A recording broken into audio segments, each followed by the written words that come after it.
Շնորհակալություն, հացես ուղղում եմ Պաշտպանության նախարար Սուրեն Պապիկյանին։ Պարոն Պապիկյան, հետ եկեք։ Պարոն Պապիկյան, վերջերս ձեր ասուլիսի ժամանակ դուք խոսեցիք Պաշտպանության նախարարությունում աշխատող եւ այլ երկրի քաղաքացիություն ունեցող աշխատակիցների մասին, ուզում եմ մեջ բերել ձեր խոսքերը։ Դուք ասացիք, վերջին 1 տարվա ընթացքում ուշադրություն դարձնելով եւ հետեւողական աշխատանքի արդյունքում հորդորել եմ եւ կամ իմ որոշմամբ ազատել եմ աշխատանքից Պաշտպանության նախարարության համակարգում գտնվող այն ծնողներին, ովքեր ունեն զավակներ այլ երկրի քաղաքացի։ Այս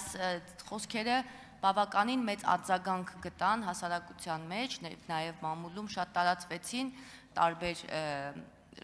շատ քննարկվեց։ Ես ուզում եմ իմանալ դուք ինչ արդյունքներ գրանցեցիք նաև հետո եւ ինչ տեղի ունեցավ ՊՆ-ում եւ ինչ աշխատանքներ են կատարվել այս ուղղությամբ։ Շնորհակալ եմ։ Իրականում նոր բան տեղի չի ունեցել, այն ինչ հայտարարել եմ ասուլիսի ժամանակ, դա այն ամբողջն է, որ ներկայացվել է, այսինքն 1 տարվա ընթացքում տվյալ անձանց կամ պայմանագրերը չեն երկարացվել իմ որոշմամբ, որը իմ իրավունքն է, եւ եղել են մարդիկ, ովքեր ուղղակի ճիշտ են համարել, որ իրենց հետագա աշխատանքը եւ պաշտոնավարումը չի համապատասխանում իրենց ուսադիրներին եւ իրենց իրավիճակին, կարգավիճակին, բայց եղել են նաեւ մարդիկ, ովքեր հասկացել են, որ նախկինում սխալ են վարվել եւ իրենց զավակները այլևս Հայաստանի Հանրապետության քաղաքացի են կամ զորակոչվել են արդեն կամ առաջիկայում կզորակոչվեն։ Իսկ վերաբերմունքս ցանկացած տիպի դասալքության նկատմամբ շարունակում է լինել բացասական, կապ չունի դասալքությունը քաղաքացիություն չունենալու ձևով է, ծառայությունից այլ կերպ խուսափելու, թե Հայաստանից ճողոպրելու ձևով։ Շնորհակալություն, պարոն Պապիկյան, օգտվելով առիթից մեկ այլ հարց տամ, վերջերս, քանի որ շատ խոսեցինք որոշ մարդկանց չծառայելու եւ բժշկական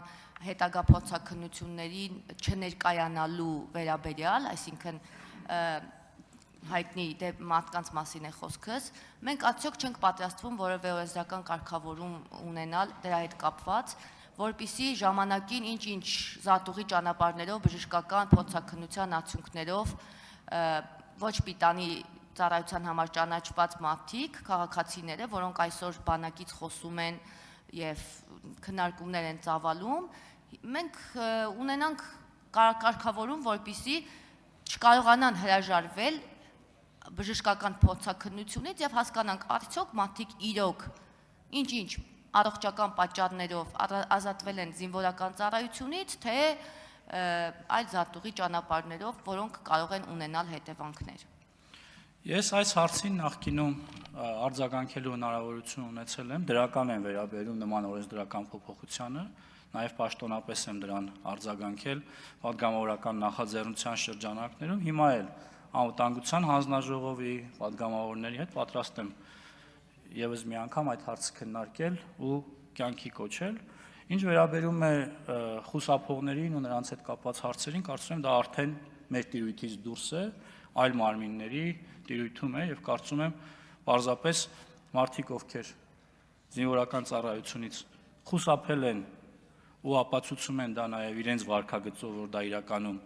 հենց խուսափել է, անվտանգությունից խոսել, մեզ դասեր տալ անվտանգության մասին,